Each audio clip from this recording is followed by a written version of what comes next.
Salve, galera do GravaCast, aqui o Anderson Mello, sejam muito bem-vindos, sejam muito bem-vindas a mais um GravaCast. Hoje o GravaCast está sendo gravado aqui nos estúdios Ibiza, em parceria com a JW Studio. Mandar um abraço especial para o nosso querido amigo Rômulo, o cara dos ET. Se você quer aprender sobre ET, sobre o mundo fora da Terra, esse é o cara.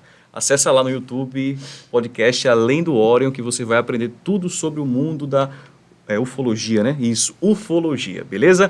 Só não esquece também de nos seguir nas redes sociais, @GravaCastOficial no Instagram, @GravaCast10 no YouTube. Se inscreve e divulga para geral. E hoje nós estamos recebendo aqui a nossa convidada, Júlia Lopes. Ela é nutricionista esportiva, mas tem muito mais coisas aí que ela vai contar pra gente. Júlia, seja muito bem-vinda. Obrigada.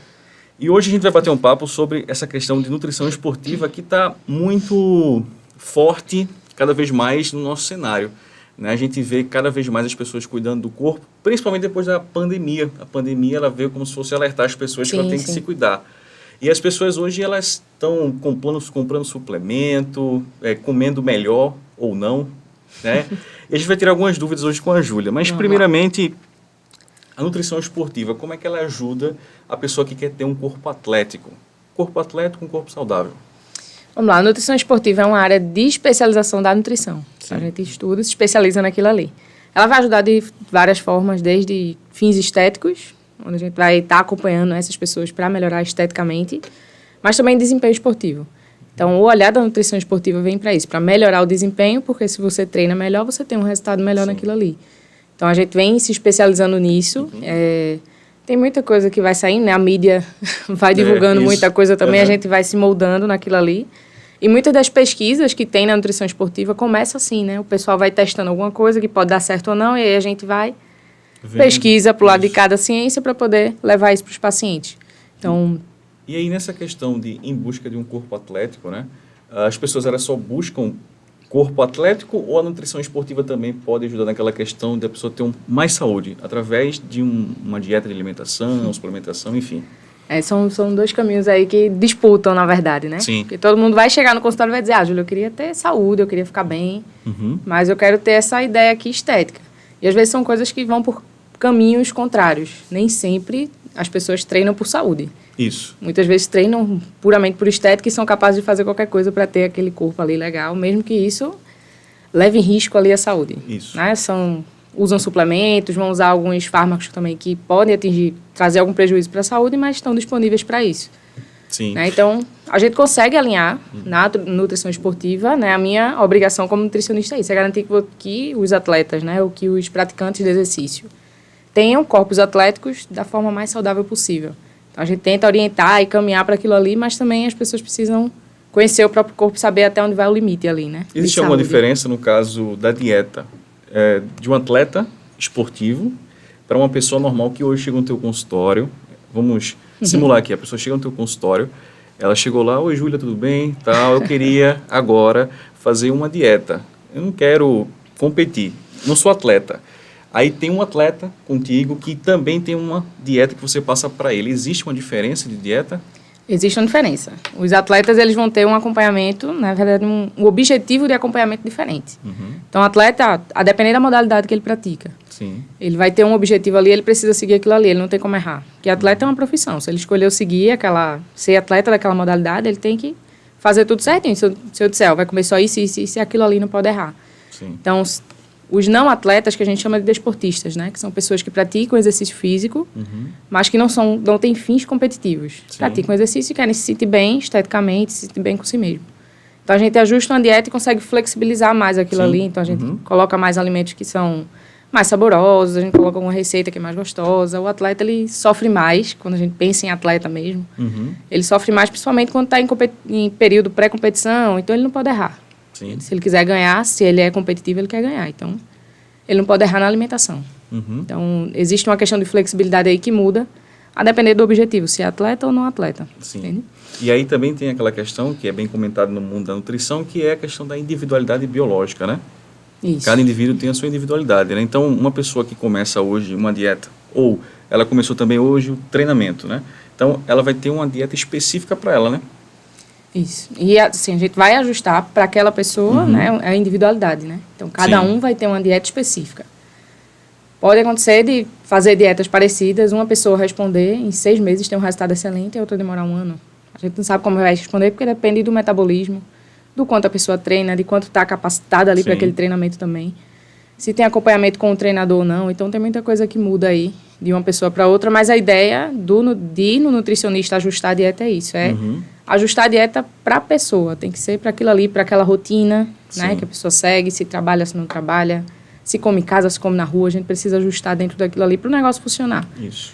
Então, respeitando a individualidade da pessoa, isso, né? É o que garante que a dieta vai funcionar isso, é a gente conseguir ajustar para a rotina da pessoa. Massa. E aí, dentro da dieta, muitas pessoas que estão em casa, elas acreditam que determinados alimentos, se elas comerem, elas vão ter, por exemplo, para quem quer ganhar massa muscular, vai ganhar massa muscular, para quem quer perder, ela vai deixar de comer para poder perder peso, né?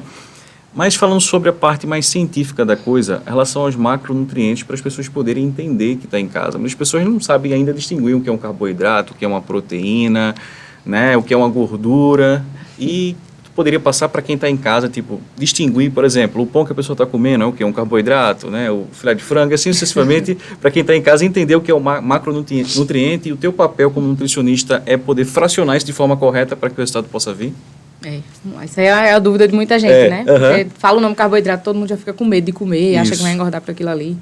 Mas macronutriente são os nutrientes grandes, né? Que se limitam em carboidratos, gorduras e proteínas. Cada um vai ter uma função no corpo e todos eles são importantes. A gente precisa disso para viver. Sim. Eu não tenho como restringir o carboidrato de uma pessoa e garantir que ela vai ter todas as funções e manter o desempenho. Eu preciso garantir que ela tenha uma quantidade ali de carboidrato, certo? Certo. Os macronutrientes, carboidrato, proteína e gordura, eles são fontes de energia. Todos os 3 são fontes de energia. O que a gente não quer é usar proteína como fonte de energia. Então, a proteína, ela é responsável por construir músculo. Então, os nossos músculos, o músculo que a gente desenvolve na academia, que a gente quer que cresça, ele é formado por proteína. Proteína é tudo que vem de origem animal. Veio de origem animal, é proteína. Frango, carne, peixe, ovo, leite, queijo. Veio de origem animal, é proteína porque é a mesma fibra que a nossa. Sim. Então, ele vai construir o nosso músculo. Certo? Legal. É uma fonte de energia, mas a gente não quer usar a proteína como fonte de energia. Eu não quero que o meu corpo use o meu músculo como fonte de energia. Mas a gente tem aquilo ali, eu preciso ter na alimentação para o meu corpo construir. Sim. Gordura também é fonte de energia. É uma fonte de energia que é mais lenta, dá mais trabalho de usar, mas também é uma fonte de energia que a gente também precisa para ter saúde. Então, não adianta a gente querer treinar para ficar com percentual baixíssimo de gordura, porque a gente precisa gordura, disso. Né? Isso. Precisa ter. Tirando os atletas ali que precisam ter um percentual baixíssimo, né? E aí eu volto lá para aquela ideia de saúde e atleta. Então, os atletas ali que precisam manter um condicionamento com percentual de gordura baixíssimo, nem sempre estão saudáveis. Eu preciso manter um nível de gordura. E as gorduras a gente tem tudo que for fonte de óleos e de gorduras mesmo. Então, a gente tem gordura no azeite, nos óleos, manteiga, margarina, tudo isso é fonte de gordura. E eu preciso acrescentar isso na dieta também, porque ele vai ajudar na absorção de alguns nutrientes, vai trazer a gordura necessária para o nosso corpo para ter energia, certo? Carboidrato, tudo que vem de origem vegetal. Então, não foi animal e não é fonte de gordura, é o carboidrato. Isso inclui todos os grãos, tá? Arroz, feijão, batata, inhame, macaxeira, tudo isso é carboidrato. E a gente precisa disso para viver. Então, a fonte principal do carboidrato é a energia. Então, enquanto a gente está conversando aqui, os movimentos, grande parte deles a gente está usando gordura como fonte de energia, enquanto eu estou falando e conversando, e usando carboidratos também. Então, eu preciso ter isso disponível no meu corpo para dar energia. Entendi. Durante o exercício, a fonte principal de energia é o carboidrato. É a principal, não é a gordura. Então, muita gente pensa, vou treinar, vou em jejum, porque aí meu corpo não usa carboidrato, vai usar gordura. Isso. Não, ele vai usar o carboidrato que está estocado ali. Que foi guardado em forma de glicogênio, não é isso? Isso, ele fica guardado dentro do músculo. Então, tudo que a gente usa como fonte de energia, o corpo já fez digestão, já processou e está armazenado lá. Sim. E o carboidrato fica guardado dentro do músculo. Então, eu preciso comer, eu preciso te dar o carboidrato, seja lá o pão ou a batata doce, enfim, preciso dar esse carboidrato para você ir para a academia, conseguir fazer o exercício todo, voltar para casa e concluir as refeições. Sim. Uma questão que é polêmica, né, querendo ou não, a polêmica vai entrar aqui nesse podcast uma vez ou outra, que é a questão da dieta, essa dieta que você falou, né, que muitas pessoas fazem jejum, acreditando que eu vou para a academia, vou em jejum, vou queimar gordura, quando na realidade a energia que está sendo utilizada ali é o carboidrato. Existe essa é verdade que realmente dá para você viver numa dieta cetogênica, que é só a base de gordura, ou dá para viver numa dieta à base de carboidrato, proteína? No caso, essa cetogênica é gordura e proteína, não é isso? É muito mais proteína, um percentual ali de gordura e baixíssimo em carboidrato, né? E a outra carboidrato e proteína, que é a dieta comum de todas as pessoas, né? Tem que ter tudo, né? Dá para a pessoa ter resultados com essa dieta cetogênica sem perder nutrientes, sem perder energia, ou é mito?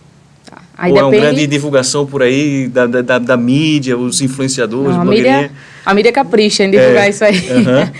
Mas o que é que garante resultado? Vai ter um resultado ali, talvez a curto prazo. Sim. Mas se não for sustentável, isso vale para qualquer dieta. Tá? A gente está falando aqui numa dieta cetogênica, uma dieta com restrição de carboidrato, mas toda dieta só vai ter resultado se a gente conseguir sustentar a longo prazo. Então, se eu passar uma dieta cetogênica e essa pessoa fizer, eu vou fazer essa dieta aqui 1 mês, depois eu volto a comer normal, vai recuperar todo o peso que perdeu ali naquele processo. Sim. O problema da dieta cetogênica, para o corpo produzir cetose, que é essa substância, tá? Cetose, são corpos cetônicos. Uhum. Precisa estar em restrição. Então, eu tiro o carboidrato todinho, quase todo, né? Vamos ali tirar 70%, 80% do carboidrato. Sim. A fonte de energia que essa pessoa vai ter é o que sobrou lá dos macronutrientes. Vai sobrar gordura e vai sobrar proteína. Uhum. Que isso para o corpo da gente custa muito e custa caro. Sim. Então, o nosso cérebro, ele funciona quase totalmente por carboidrato. A fonte de energia principal do cérebro é o carboidrato. Então, a primeira coisa que a gente sente quando tira totalmente carboidrato da dieta é a cabeça doendo. Fraqueza. Foco, começa a perder foco, Uhum. déficit de atenção, a gente começa a ter diminuição no desempenho cognitivo e vai impactar no rendimento. Sim. Então, se a pessoa disser, Júlia, eu estou treinando bem, mesmo sem comer carboidrato, a pessoa ainda não testou treinar bem com carboidrato, não. Porque realmente melhora a força quando você inclui carboidrato. É o melhor recurso que a gente tem para energia é o carboidrato. Sim. Então, pode até estar rendendo, mas não vai estar rendendo no melhor desempenho sem o carboidrato. Então, se você não está treinando bem, você não vai ter o melhor resultado. Sim. Entendeu? Então, a dieta vai funcionar, mas vai funcionar a curto prazo, porque, infelizmente, não vai conseguir progredir com isso a longo prazo, não. O corpo vai ficar em deficiência. E aí, ele vai precisar tirar energia de outro lugar, já que o carboidrato falta, né? A gente tem um estoque, mas vai chegar uma hora que esse estoque vai acabar. E ele vai ter que buscar isso de outro lugar. Ele vai buscar do músculo. E aí, quando começar a perder massa muscular, ele começa a perder força, perde resistência, perde estímulo nas tarefas diárias. E aí não vai impactar só o treino, vai impactar a rotina também. Nessa questão que a gente observa no cenário atual, principalmente blogueiros, pessoas que estão relacionadas à mídia social, né, que pregam muito a questão que tem a ver também com o low carb, né, que é o zero carbo. Aí é pior, né, porque pelo menos a cetogênica, eu já pude acompanhar algumas pessoas que fazem, elas ainda comem uma coisa de carboidrato, uma coisa ali mínima, mas no low carb, zero. Porque pior o ainda, né? O conceito de dieta low carb, ela foi mudando muito à medida que isso foi passando, né? Mas o low, se a gente traduzir aí da palavra, vem de baixo. Então, Sim. a dieta baixa em carboidrato. Eu posso fazer uma dieta baixa em carboidrato, mantendo ali 50% dos teus carboidratos, ou 45%, Sim. e você vai conseguir render bem e ter um resultado legal. O problema é quando eu abaixo isso, deixo a dieta toda com menos de 20% de carboidrato, Sim. aí a pessoa começa a sentir, isso já é um low carb. Sim. Então, a dieta cetogênica é uma dieta low carb, também é uma dieta low carb. Só que aí eu posso fazer um low carb sem carboidrato nenhum, posso fazer um low carb com 10% de carboidrato, eu incluo uma fruta, Sim. tá? Ou coloco algum legume que tem um percentual mais ali de carboidrato, tipo uma batata inglesa. Então, eles vão ajustando dessa forma, mas cientificamente falando, dizendo de comprovações, isso não vai garantir que a pessoa vai emagrecer. Entendi. Principalmente a longo prazo. Então, vai chegar uma hora que o metabolismo ele vai começar a desacelerar, porque ele vai precisar ir buscar fonte de energia de outro lugar, e isso custa muito para o corpo, buscar energia de músculo, Isso. e ele desacelera. Ele diz, tá me custando muito pegar essa energia aqui, então desacelera aí. Então, o emagrecimento começa a ficar lento até estagnar. Aí é quando todo mundo se desespera. Poxa, eu fiz a dieta há tanto tempo, perdi 10 quilos, agora não saio mais do lugar. Aí tem que voltar a comer, devolver a comida, para o metabolismo voltar a funcionar, para depois a gente ir restringindo como tem que ser feito. Sim. E aí, as pessoas que estão em casa, com certeza estão tirando essas dúvidas em relação a esses tipos de dieta, né? E é importante seguir a profissional aqui, Júlia Lopes, @Júlia Lopes no Instagram, não é isso? Isso, tá, nutricionista Júlia Lopes, tudo juntinho lá. Isso. Seguir lá e você poder ter uma profissional para passar tudo que você precisa para você desempenhar um bom papel dentro da academia ou em qualquer esporte que você possa vir a fazer. Em relação muitas pessoas também têm dúvida em relação ao que comer. Tipo assim, bom, eu vou treinar. O que é que eu devo comer antes de treinar?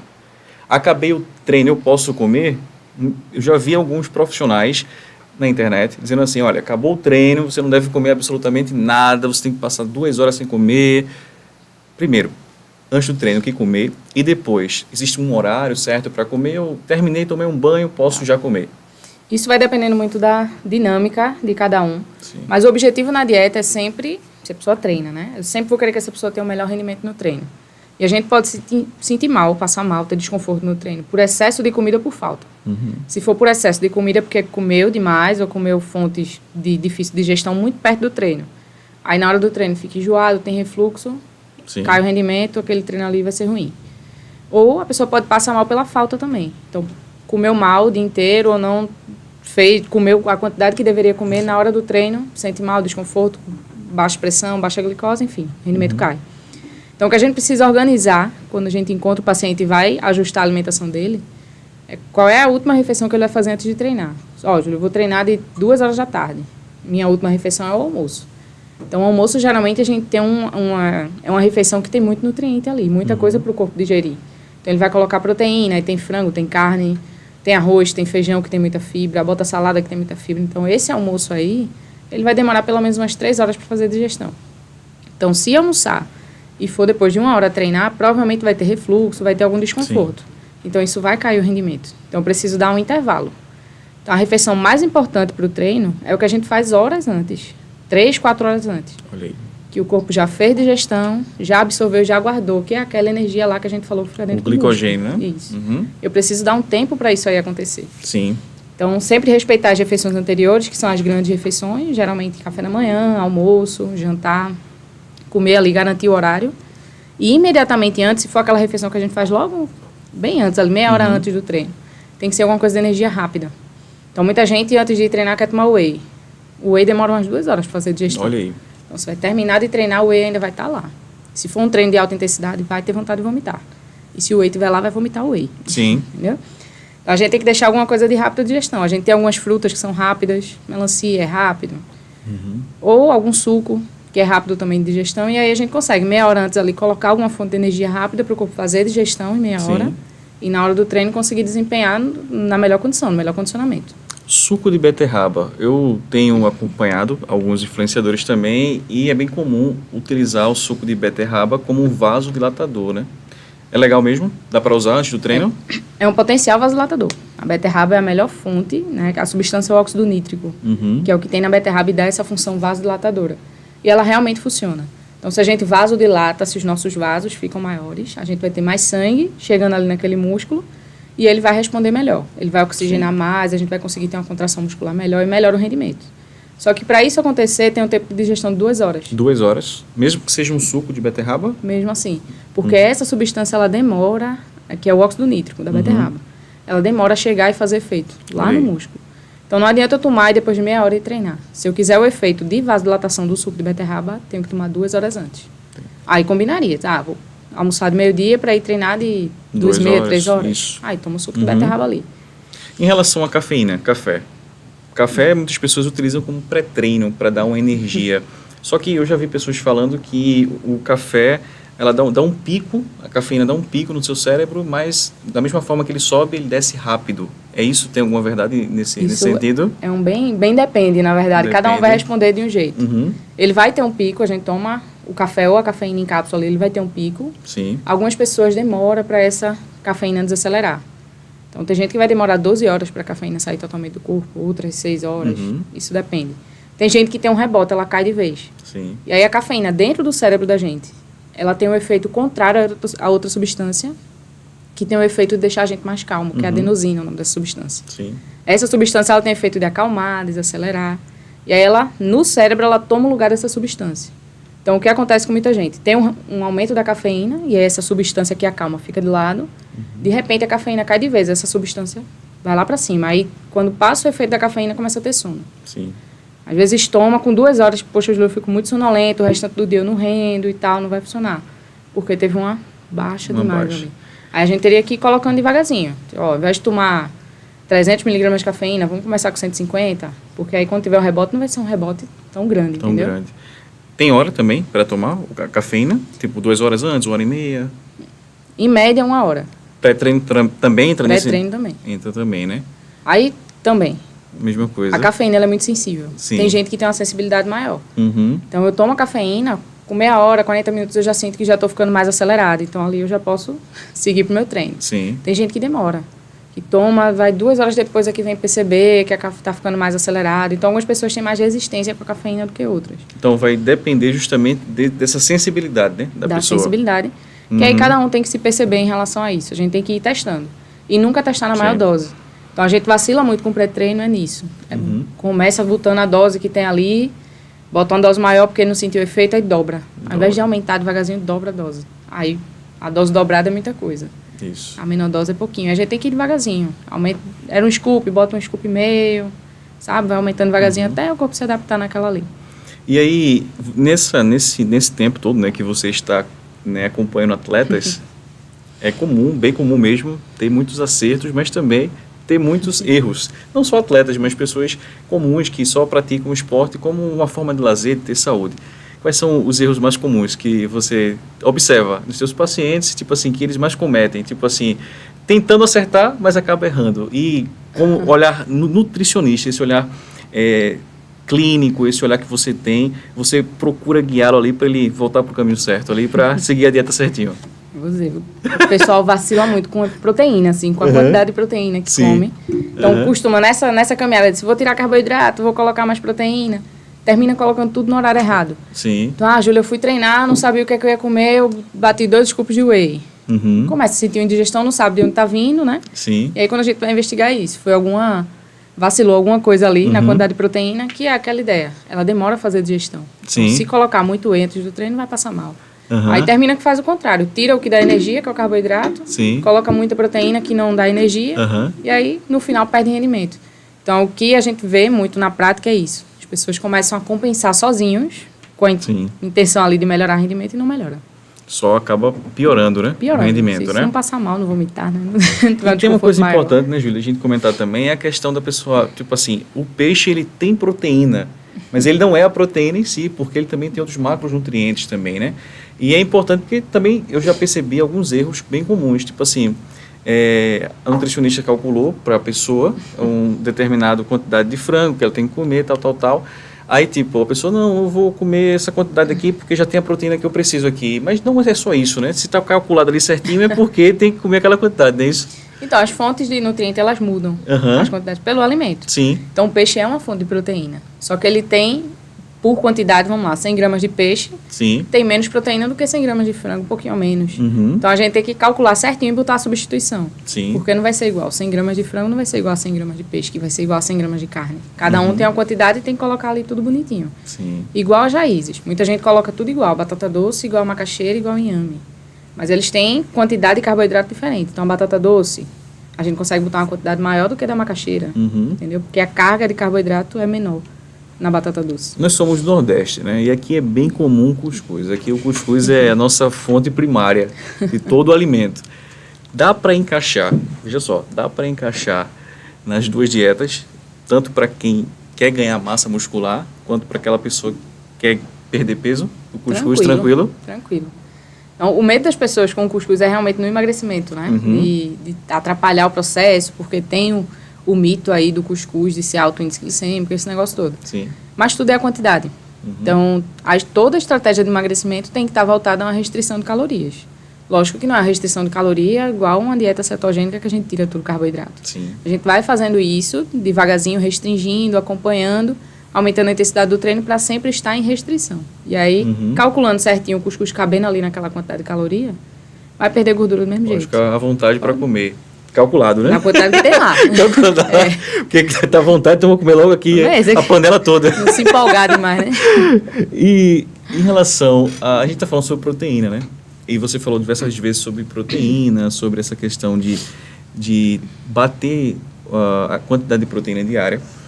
Existe um carinha, que a gente já citou ele aqui durante a entrevista, que é utilizado muito no pré-treino, como você, de forma às vezes equivocada, 1 hora antes do treino ou depois do treino, que é o whey protein. As pessoas ainda existem sim algumas pessoas que acreditam que o whey protein é bomba, que dentro daquele pote existe algo que vai explodir, ou é uma bomba. Mas é isso. Para quem está assistindo em casa, o que é o whey protein? Tá. O whey protein, ele é comida. Ele nem é bomba, nem é suplemento, nem nada. Ele é comida. Então, ele é o leite que a gente já usa em casa, que na indústria eles vão tirar o carboidrato, a maior parte do carboidrato, a maior parte da gordura vai ficar a proteína do animal ali, só a proteína. Então, o whey protein é isso. É o leite sem o carboidrato, sem a gordura, só com proteína. Então, ele fica rico em proteína. Então, é a proteína isolada do soro do leite. Eles extraem aquilo ali, tá? O soro do leite, na fabricação do queijo, ele desce um soro ali, aquela salmoura, aquele amarelinho. Quando a gente está fazendo iogurte, a gente vê. Aquilo ali é o soro do leite. Então, é um produto do leite. Então, ele é comida. Algumas pessoas vão ter intolerância, algumas pessoas vão ter alergias alimentares que não vão tolerar bem o whey, mas ele é comida. Então, ele vem para substituir ou complementar a proteína da dieta. Então, ela é a mesma fonte de proteína que eu falei lá que constrói nossos músculos. Sim. É igual a ovo, frango, carne, peixe. Tanto faz para mim se você vai comer 4 ovos ou se você vai tomar uma dose de whey. Vai ser equivalente, entendeu? Sim. Só que tomar 2 scoops de whey, que é uma dose do whey, é muito mais fácil do que comer 4 ovos cozidos. Muito mais e fácil. muito mais saboroso, muito mais versátil no preparo. Então, o whey, ele entra nesse formato, versatilidade, facilidade. Então, eu consigo levar e comer em qualquer lugar, não vai ficar com cheiro de ovo, entendeu? Então, dá também para substituir uma refeição, né? Substituir uma refeição tranquilo. Assim, ele complementa, eu diria que ele complementa a dieta. Sim. Mas substituir uma grande refeição, por exemplo, o almoço, ele não vai ter só proteína. Sim. Ele vai ter carboidrato, vai ter salada que tem nutrientes, tem fibras. A gente não vai conseguir com o whey só isso. Ele vai substituir, que eu não diria meio substituir, mas complementar a proteína da dieta. Sim. Se tinha um lanche ali que eu queria que essa pessoa comesse 4 ovos, ela vai tomar o scoop de whey, vai dar certo. O whey protein, ele é dividido em 3 grandes grupos, né? Concentrado, hidrolisado e o isolado. Qual a diferença dos 3? A quantidade de carboidrato e o tempo de digestão. Sim. Então, o whey concentrado é um whey que ele ainda tem um pouco de carboidrato ali. E o carboidrato do leite é a lactose.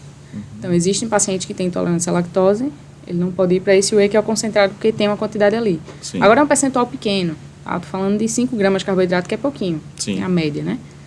Então, o concentrado, ele tem um percentual maior do carboidrato. O isolado, eles tiram quase tudo. Então, desses 5 gramas, fica 1 grama ali do carboidrato, então é bem menor. Aí, alguns pacientes que são intolerantes, eles toleram melhor esse whey que é isolado. E aí fica ok, no centro de desconforto a gente inclui. O hidrolisado, o que muda é o tempo de digestão. Então, o whey concentrado e isolado, eles vão demorar ali mais ou menos umas 2 horas, 1h30 para fazer a digestão completa dele. O whey hidrolisado é rapidinho, 40 minutos, você rapidinho faz a digestão. Sim. Então, a gente usa para paciente que a gente precisa de uma absorção rápida das proteínas, paciente acamado, por exemplo, sabe? Paciente está hospitalizado, a gente usa o whey hidrolisado para facilitar a digestão e a absorção. Mas pessoas normais como nós, estamos bem. O concentrado cairia bem, no caso, para quem não tem problema com não tem intolerância, lactose, e né? até seria melhor, porque ele vai saciar por mais tempo. Então, o hidrolisado... E é mais saboroso também. Aqueles 5 graminhas ali de carboidrato faz uma diferença danada. Isso. Então, ele sacia muito mais do que o hidrolisado, por exemplo, porque é muito rápido a digestão. E o isolado é justamente isso, ele tem um tempo maior, né, de absorção, seria isso? É muito parecido com o concentrado, na verdade. Também, vai demorar umas 2 horas ali, 1h30. Vai ser um pouquinho mais rápido só porque não tem 5 gramas de carboidrato. Só isso, né? Só essa diferença. Mas é isso. Muita gente toma o concentrado e sente que sacia mais. E a ideia do whey é essa, né? Manter saciado também, não é só construir o músculo. Eu consigo colocar numa quantidade menor ali de água, ele vai ficar bem concentrado, bem grossinho, fica mais saboroso também, sacia por mais tempo.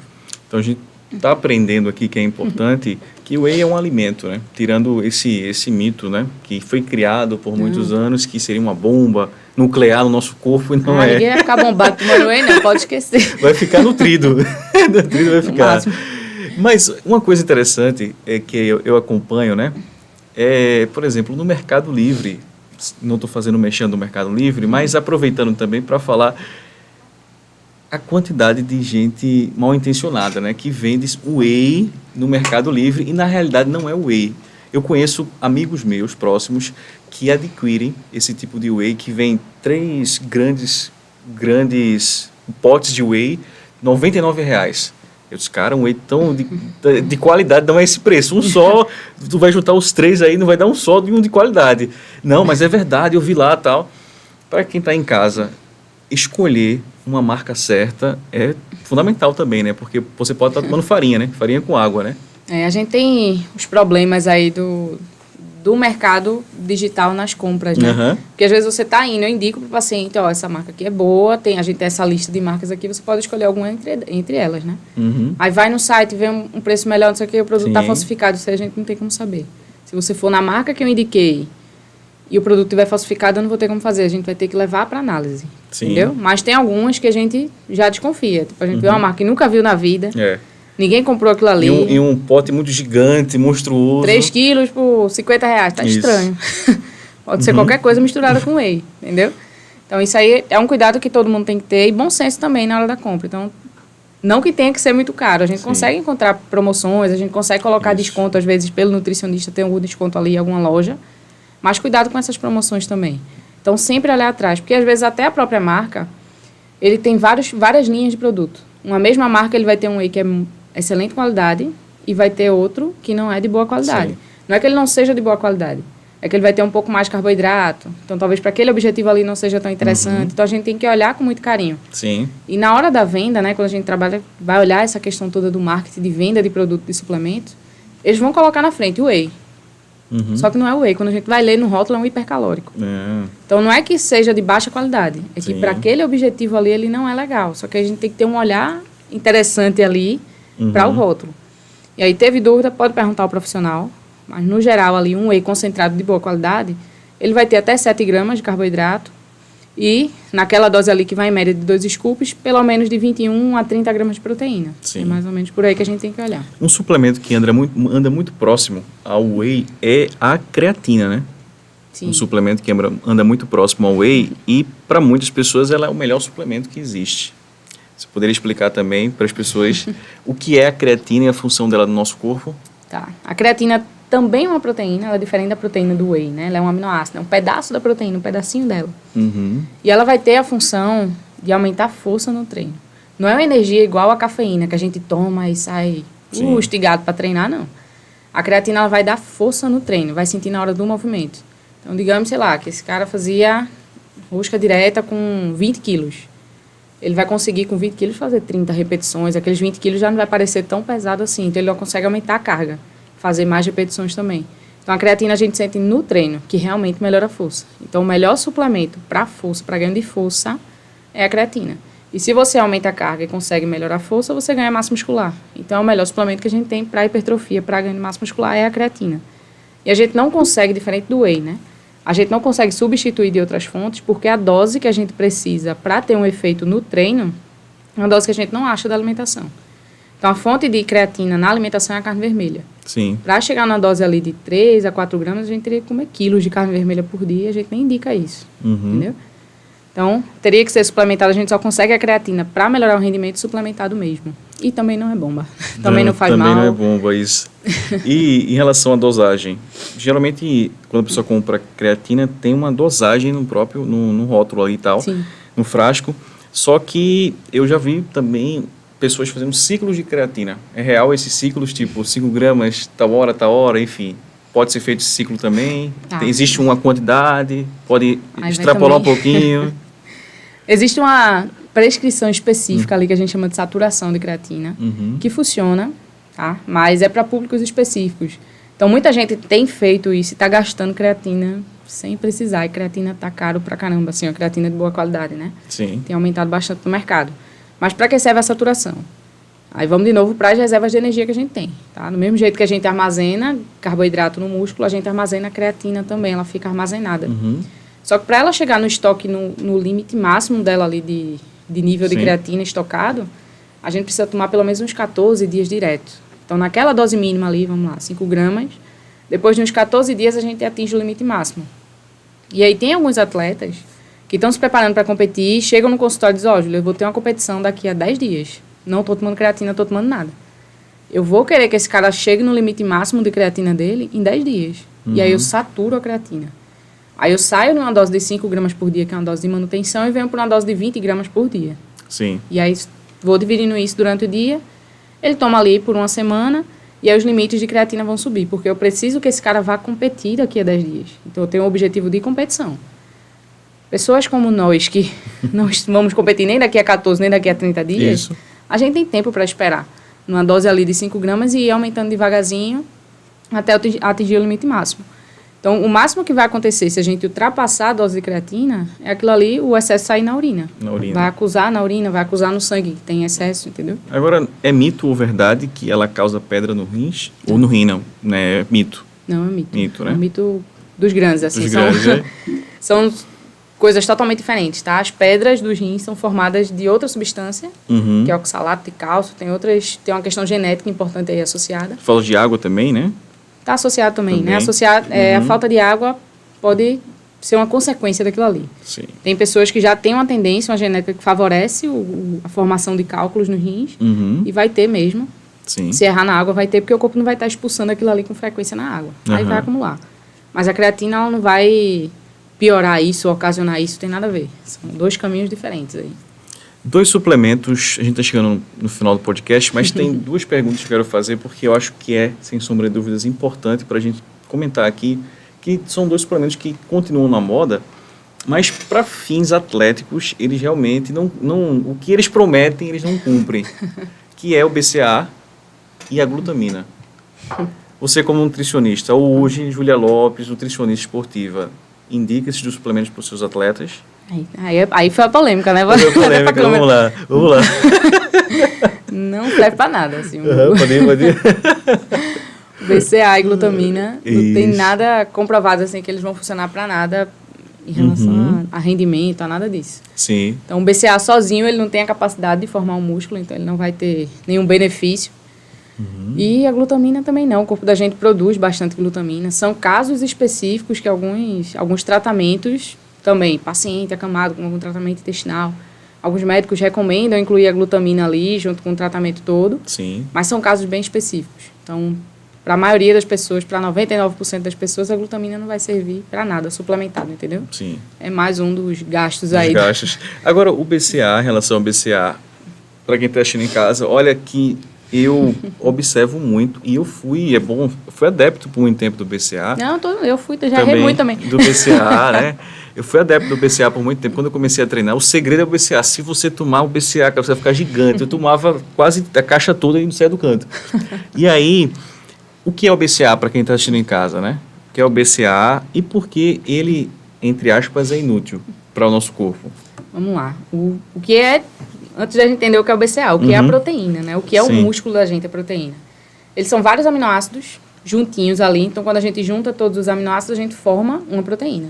Então, uma célula ali do nosso corpo, do nosso músculo, ele é isso. São vários aminoácidos juntos que formam aquela proteína, aquela célula.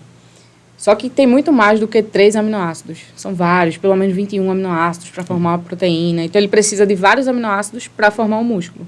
O BCAA, ele tem 3 aminoácidos, se a gente olhar ali, né? Leucina, valina, isoleucina. Então, são esses 3 aminoácidos. Eu não consigo, com 3 aminoácidos somente, formar um músculo inteiro. Sim. Então, não adianta dizer, tu vai tomar uma cápsula aqui de BCAA e teu músculo vai aumentar. Ou tu vai ter uma síntese de ossos, como alguns médicos passam também, às vezes prescrevem, para tratamento de osteoporose. Sim. Sabe? Não vai funcionar. É como se eu estivesse tentando construir uma casa com 3 tijolinhos. Não vai funcionar, eu preciso de mais. Então, ele sozinho, ele não vai ser suficiente. E aí, no caso, a gente consegue suprir isso com o próprio frango, a carne, né? Às vezes, se vocês olharem nas embalagens do whey, eles colocam lá, tantos gramas de BCAA. Todo whey é rico em BCAA. Não é aquele whey que você está comprando que é rico em BCAA, não. Todos são. Assim como o ovo, o frango, a carne. Porque faz parte da composição do whey ter esses 3 aminoácidos, assim como vários outros. Então, algumas marcas de whey, se a gente olhar atrás, não tem aminogramas. Tem uma lista enorme. Além do BCAA, vários outros aminoácidos que compõem aquele whey. Eu preciso de pelo menos aquilo ali tudinho para o meu músculo conseguir ser formado. Olha aí, que legal. E é bom a gente tirar essas dúvidas, porque hoje as pessoas ainda gastam muito com esse tipo de suplemento que não serve para nada dentro do nosso corpo, já que a alimentação, se ela for balanceada, a gente vai poder alcançar isso daí.